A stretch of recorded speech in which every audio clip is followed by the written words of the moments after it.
Mesdames et messieurs, bonsoir. Quel ravissement de vous retrouver, la perspective de passer la soirée avec vous nous ravit. Bonsoir Julie Hamet. Bonsoir Eric, bonsoir à tous. Vous aussi, vous êtes contente de... Mais très contente. Si ça va pas, dites-le franchement. Ça m'ennuie de faire cette émission. Mais je suis contente de retrouver les téléspectateurs et vous Eric. Très bien. Voilà. Merci Julie. Nous sommes également ravis d'accueillir Samantha de Bendern. Bonsoir Samantha. Bonsoir. Chercheuse à la Royal Institute of International Affairs. Est-ce que mon accent progresse de jour en jour? Ah oui, parfait. Ouais. Indéniablement. Ah ouais. Et le mien? Vous êtes parfait. Bon, vous êtes également ancienne officier de l'OTAN. On parlera dans cette soirée de cette femme russe qui a espionné des hauts gradés, j'allais dire, des cadres de l'OTAN en Italie. Cette histoire de Mata Hari russe est incroyable. On en parlera aux alentours de 23h. Yves Tréhard, directeur adjoint de la rédaction du Figaro, est là. Bonsoir. Il rentre, il fait sa rentrée dans cette émission. En piste pour prendre votre... Ouais. Et en majesté. Ce serait un honneur. Je vous la céderai bien volontiers.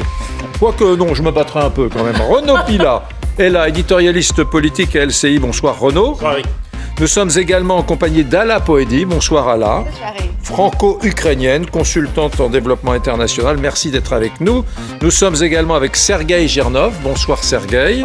Spécialiste en relations internationales et en renseignement, auteur de L'Engrenage aux éditions Albin Michel, votre livre qui fait un carton. Et d'ailleurs, vous étiez à la Forêt des Livres il y a quelques jours en Touraine avec Yves Tréhard. Vous vous donnez des rendez-vous, ce fameux salon du livre en Touraine qui avait été inventé, créé par Gonzague Saint-Brice. Voilà.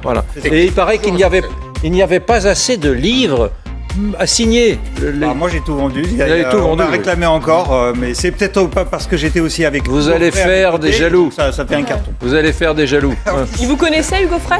Bien sûr. Vous savez quoi, Sergueï Girnov? Je peux l'amener quand vous voulez. S'il vous arrive malheur, on n'est pas dans la thématique encore. Mais... Si vous arrive malheur, ça ne sera pas forcément le KGB. Ça ne sera pas forcément.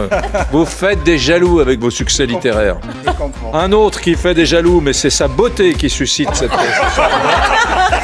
C'est Didier François. C'est la première fois qu'on me l'a fait celle-là. Grand reporter, spécialiste des questions de défense. Vous plaisantez, moi je vous trouve très bien. Vous êtes à mon goût, Didier.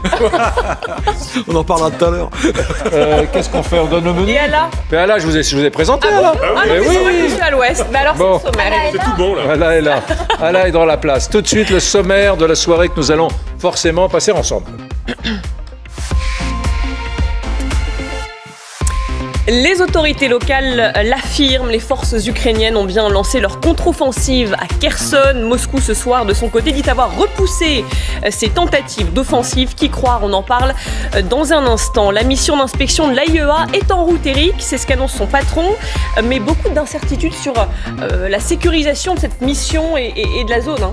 Oui, c'est vraiment la mission la plus incroyable qu'ait jamais menée cette agence internationale de l'énergie atomique. Vous imaginez, il y a bien évidemment le contexte général de cette centrale de Zaporijjia qui a été déconnectée, qui est en danger. On parle de radiation autour de la centrale, on parle de canons pointés vers les réacteurs. Enfin, et puis par ailleurs, il y a la sécurité de ces gens qui ne sont pas des soldats. Ce sont des experts dans le nucléaire. Voilà, ce sont des ingénieurs, pas des soldats qui sont en train de se diriger vers Zaporijjia. Je me mets quelques instants à leur place. Ils vont passer des jours ou plutôt même des semaines assez angoissantes, j'imagine, sur ce site en ce moment qui est l'objet de toutes les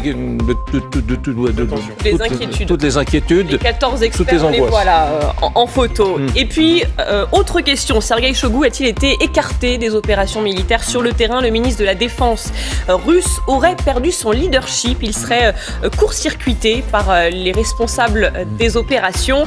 Sergueï, je vous vois hocher de la tête. Alors, peut-être que c'est confirmé, vous nous le direz. Ce serait intéressant de savoir, en tout cas, ce qui se passe réellement avec ce réputé proche de Poutine, mais je crois qu'il y a eu quelques petits accrochages ces derniers temps. On va y revenir. On réserve la réponse pour tout à l'heure. Bon, très bien.